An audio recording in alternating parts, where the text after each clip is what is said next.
안녕하십니까. 자, 이번 강의는요. 페이지 18페이지죠. 제3절 민법의 기본 원리가 나와요. 조심할 게 이해할 때 조심할 게 뭐냐면 1번 근대 민법의 기본 원리잖아요. 다시 말하면 현대 민법이 아니라 근대 민법이란 점이죠. 이런 것들도 시험에 나오는 건 아닙니다. 그죠? 이해해 두시면 민법을 이해하는데 좀 필요하게 되는데 근데 근대니까 언제예요? 언제 이게 시기가? 여러분 역사 시간에 배웠죠. 뭐 프랑스 대혁명, 그죠? 뭐 마그나 카르타, 뭐 대장정, 뭐 나폴레옹 요런 때가 뭐죠? 근대인 거죠. 그 전에는 우리가 뭐라 그러죠? 유럽은 중세 봉건 시대라고 하나요? 그러면 이런 얘기죠. 봉건 시대의 사회적 헤게모니는 왕과 귀족이라는 소수 집단이 독점하고 있었는데 근데 시민혁명을 통해서 귀족 사회는 붕괴가 되고 시민들이 사회의 헤게모니를 장악하게 되는데 요때 민법이 뭐예요? 근대 민법인 거죠. 그 다음에 지금은 뭐예요? 넘기면 나오지만 현대의 민법이 나오겠죠. 그죠? 자, 그럼 생각해 보자고요. 봉건 귀족 사회에서는 첫째 신분제 사회였죠. 그래서 왕도 있고 귀족도 있고 농노들도 있고 노예들도 있고 막 이런 사람이 똑같지가 않았어요. 이에 반해서 시민혁명을 통해 가지고 신분제를 폐지하게 됩니다. 따라서 모든 사람은 신분의 고와 상관없이 높고 낮음에 상관없이 평등하다는 대원칙이 받아들여지게 되는데 이게 뭐예요? 권리, 능력, 평등의 원칙이 되는 거죠. 이해되시죠? 그 다음에 봉건 귀족 사회에서는 소유권이 보장되지를 않았어요. 소유권이 상대적이었습니다. 이게 무슨 말이냐면 이런 얘기죠.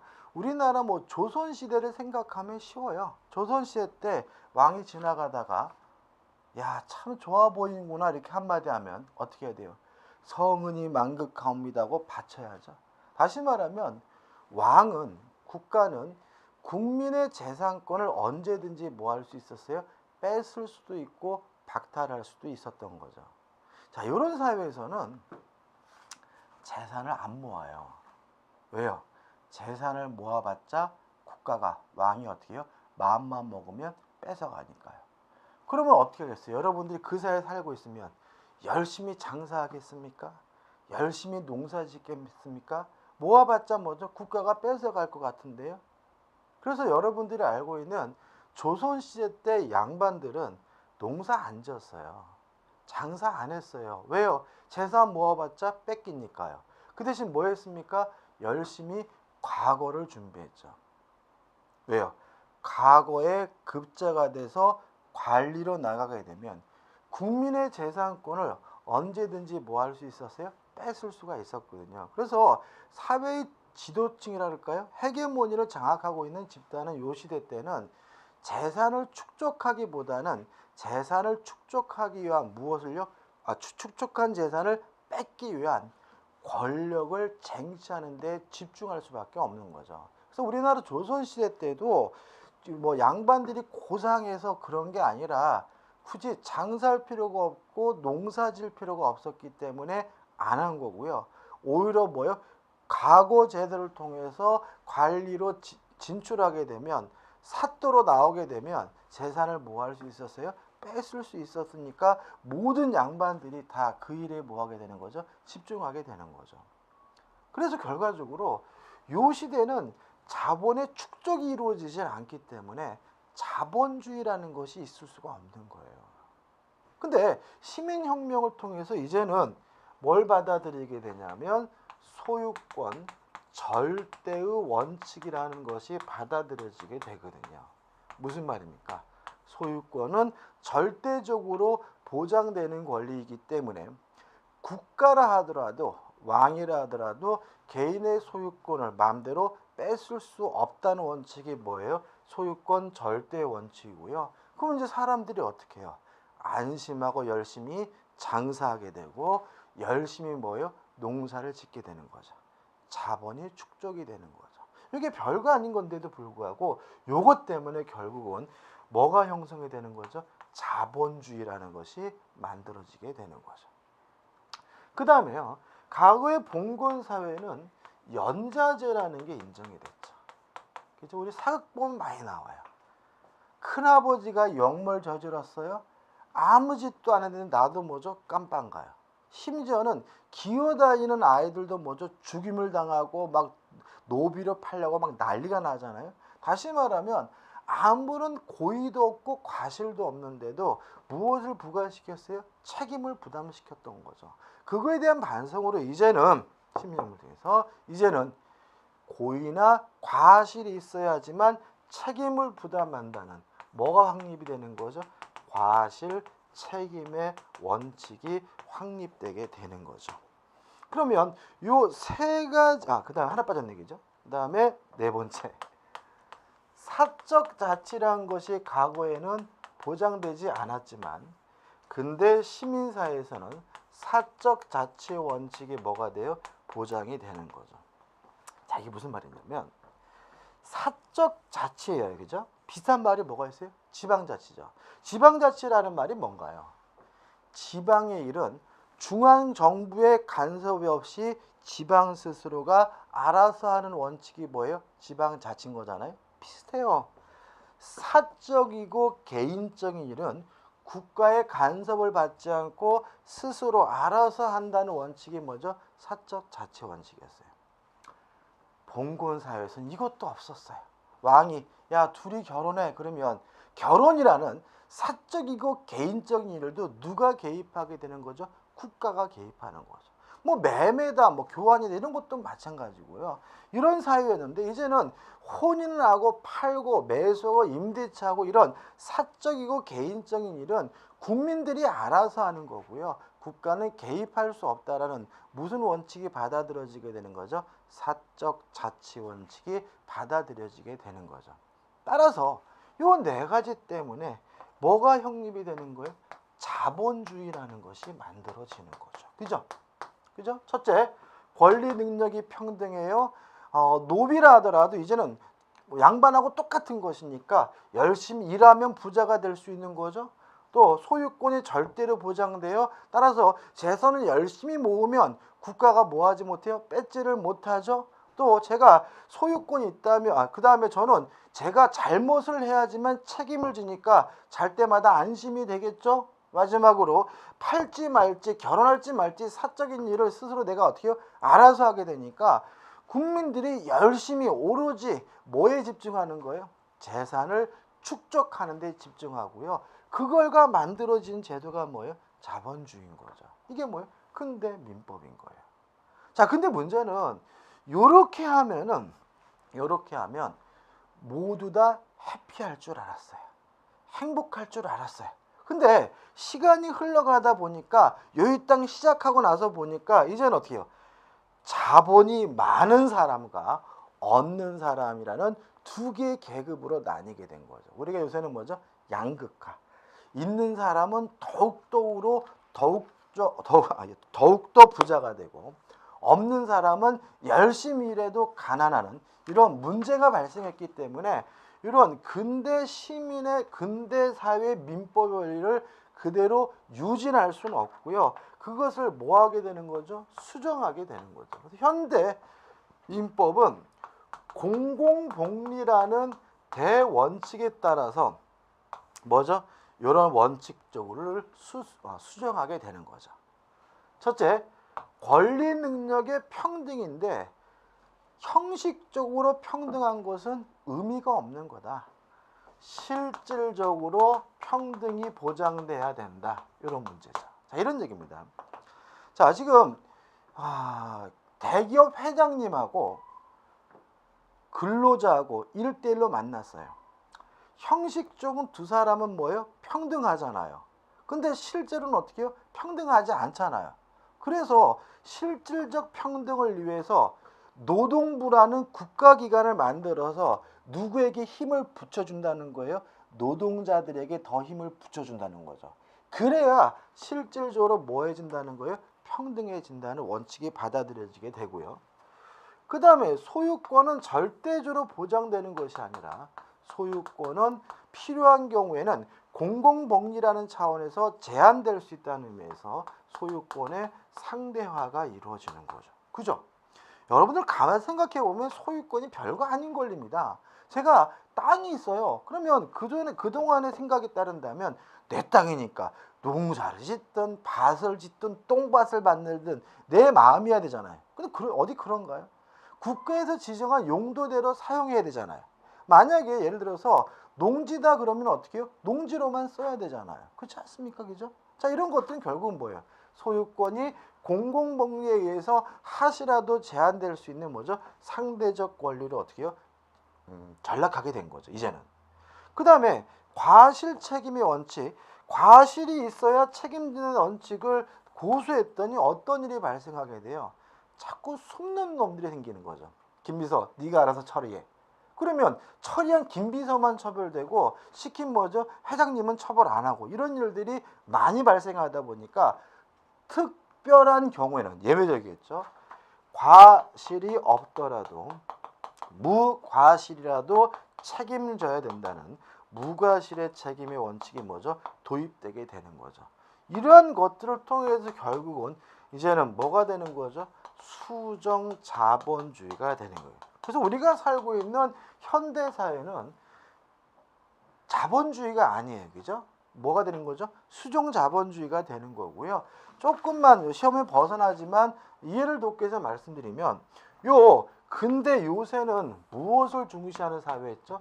개인의 자유를 중시하는 상태고 공공복리라는 차원은 결국 뭐죠? 실질적인 평등을 주의하는 사상이거든요. 그래서 만약에 요쪽을 중시하는 정파를 우리가 뭐라 하냐면 보수파, 우파라고 하고요. 요쪽을 중시하는 정치파를 우리가 뭐라 그래요? 좌파 또는 진보파라고 하는 거죠. 그러니까 우리가 보통 우리 이제 국민들이 좌파하면 자꾸 빨갱이로 연상시키는데 북한은요 공산주의가 아닙니다. 걔네는 사회주의도 아니에요. 그냥 그거는 뭐예요? 제가 이런 말 하면 죄송하지만 사이비 종교 집단, 그죠? 이단 같은 이상한 존재. 걔네는 정치제도가 아닌 거고요. 그러니까 우리가 보통 좌파다 우파다 할 때는 빨갱이를 말하는 게 아니라 개인의 평등을 중시하는 파가 뭐예요? 자유를 중시하는 파가 보수파. 개인의 평등보다는 국민들의 평등, 공공복리를 중시하는 파가 뭐예요? 좌파, 진보파가 되고요. 우리나라는요, 솔직히 보수파는 정파가 존재하지 않습니다. 우리나라에 존재하는 모든 정파는 다 뭐예요? 좌파 정당인 거예요. 생각해볼까요? 미국은요, 공화당이 우파잖아요. 오바마가, 이런 말 해도 될까 모르겠네. 오바마가 대통령 되면서 미국도 국민건강보험을 하겠다고 했어요. 지금 8년이 다 돼가죠? 하고 있나요? 변진만 물리다가 실패했어요. 왜 그러냐면 보수파의 힘이 굉장히 세거든요. 보수파의 주장이 이런 거죠. 건강보험이 필요하면 개인이 알아서 가입할지 말지를 결정할 일인 것이지 왜 국가가 나서가지고 강제로 가입시키느냐. 말도 안 된다라는 공화당의 주장에 막혀서 국민건강보험 못하는 거예요. 우리나라 정파 중에서 국민건강보험 폐지하는 정파 있습니까? 국민연금 없애는 정파 있습니까? 없잖아요. 다 찬성하잖아요. 그게 뭐예요? 공공복리를 중시하고 좌파, 진보적 경향인 거죠. 그죠? 뭐 최근에 또 총기 소지도 그렇잖아요. 그죠? 총기 소지도 뭐 전 뉴스 보면 좀 마음에 안 드는 게 뭐냐면 이런 거죠. 우리 생각에는 아니 그 총기로 죽는 사람이 그렇게 많은데 왜 미국은 총기를 갖고 다니는 것을 합법화시키지? 당연히 금지해야 되는 거 아니야? 라는 게 우리의 상식인데 걔네는 금지를 못 시키죠. 그죠?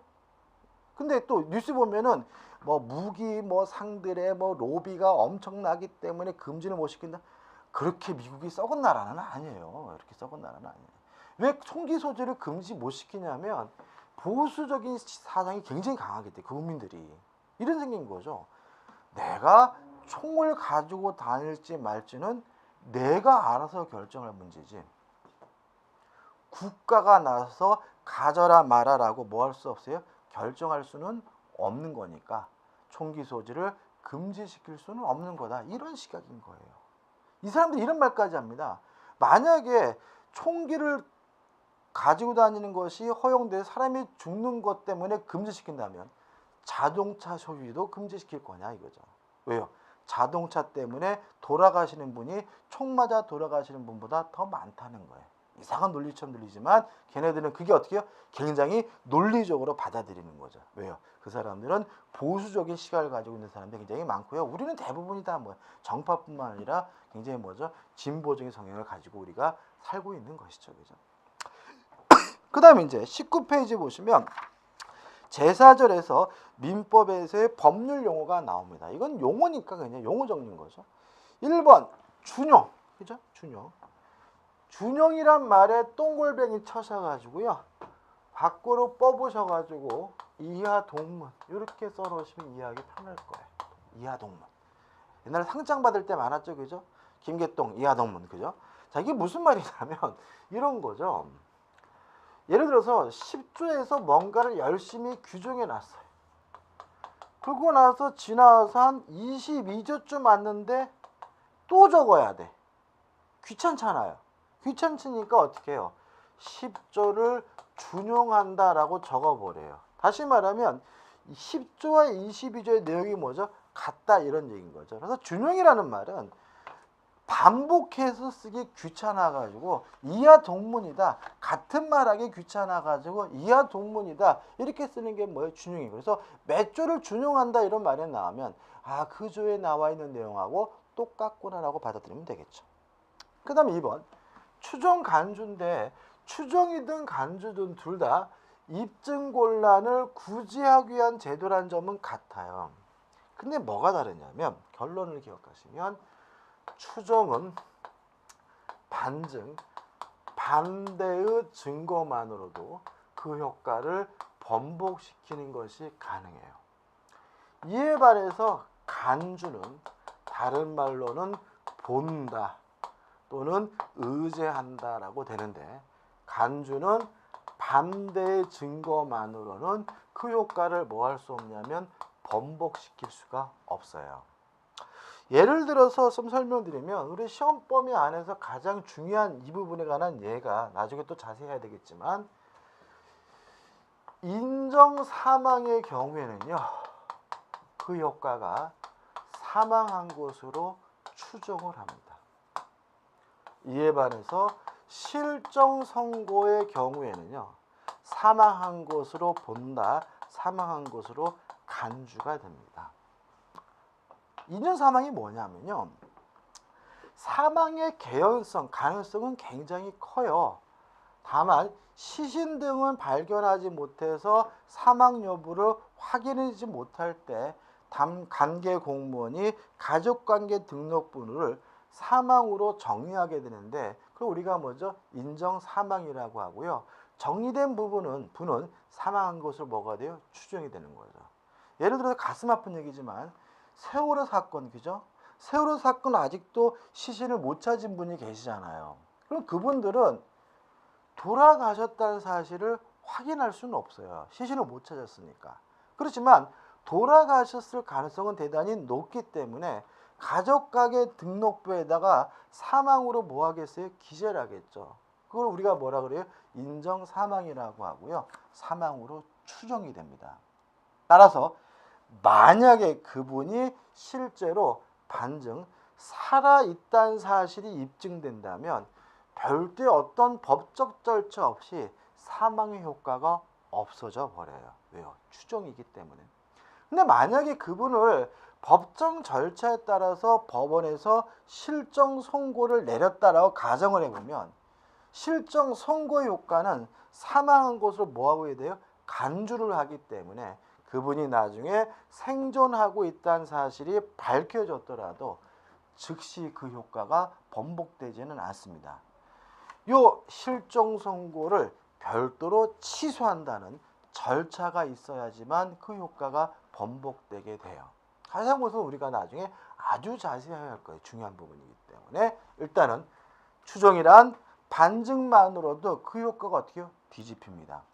간주란 반증만으로도 그 효과가 뭐 되잖아요? 뒤집히지 않습니다. 꼭 기억해 두시고. 3. 선의 악의. 선의는 모르고 있는 정신 상태입니다.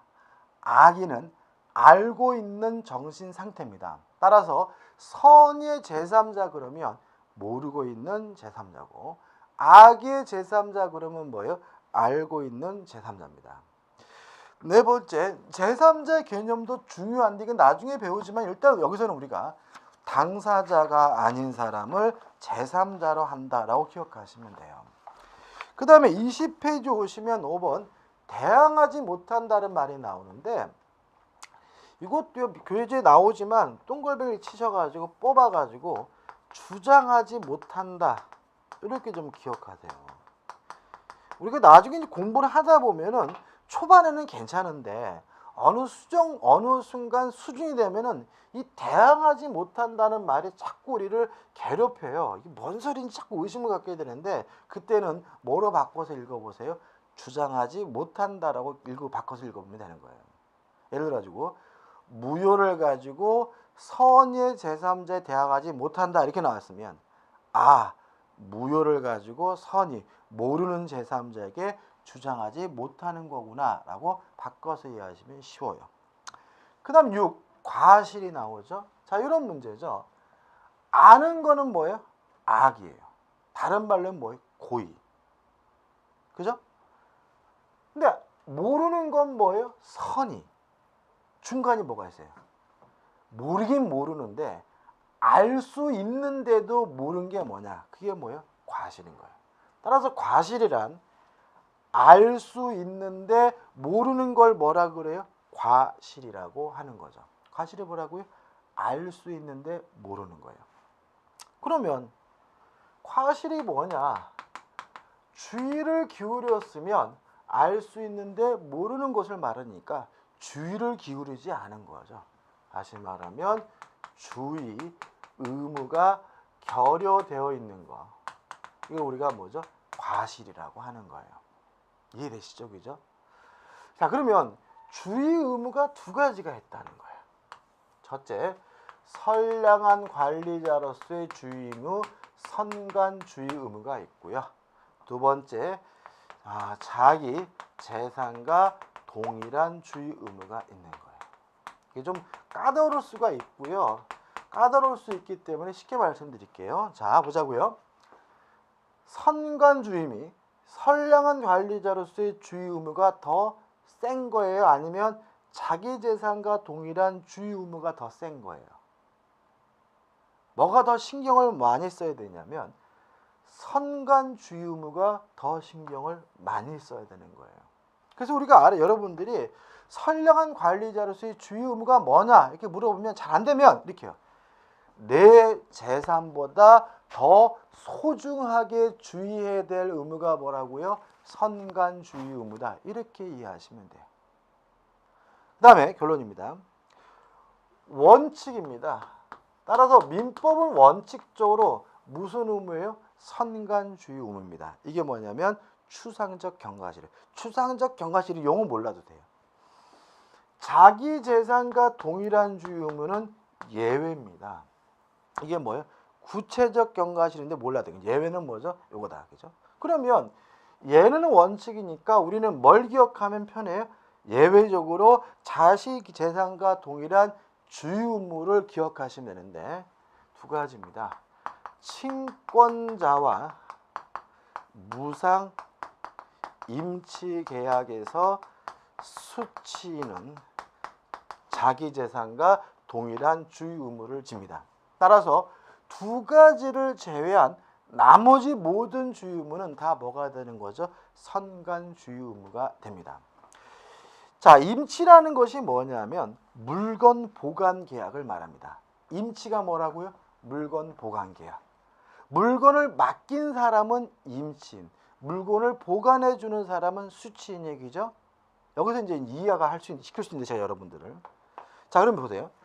예외적으로 무상 임치는 자기 재산과 동일한 주의 의무니까 유상인 경우는 뭐죠? 선관 주의 의무가 되겠죠. 그죠? 그죠? 그죠? 자, 그럼 보자고요. 제가 있는데요. 제 친구가 카메라를 맡아달래요. 초탁을 했어요. 이게 뭐예요? 임치 계약이거든요. 그래서 제가 그 카메라를 보관해줘요. 제가 누구죠? 수취인인 거죠. 근데 저는 통상 카메라를 어디에다 보관하냐면 책상 서랍에다 보관해요.